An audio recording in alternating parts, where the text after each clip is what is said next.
Itdan ham suyak qarzi bor akamiz. Topgan pullarni jinkalarga ishlatib, tubga kirib, oxir-oqibat mana shu kvartirani sotmoqchi. Hozir men sizga ko'rsataman. Kvartira mana kirib kelaverish. Kirib kelganda mana bunaqa sanuzor o'rnatilgan. Shoshib kirganingizda bemalol kirib chilan qilishingiz mumkin. Bu yoqda esa to'g'rida oshxona.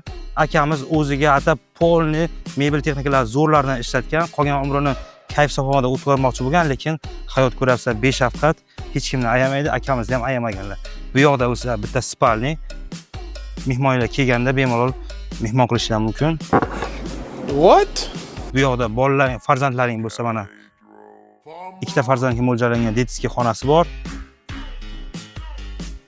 Bu yoqda esa akamiz o'ziga moslab mana shunaqa rodительskiy spalni qilib nima qilganlar. Ko'ryapsizlar, hamma mebel texnikalari zo'r, ko'zni charchatmaydi, konsern o'rnatilgan. O'zlarini dushovoylari ham bor.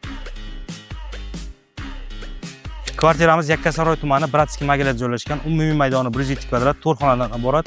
Narxi 209 ming. Qo'shimcha ma'lumotlar kerak bo'lsa, pastdagi nomerlarga bemalol telefon qilib bog'lanishingiz mumkin.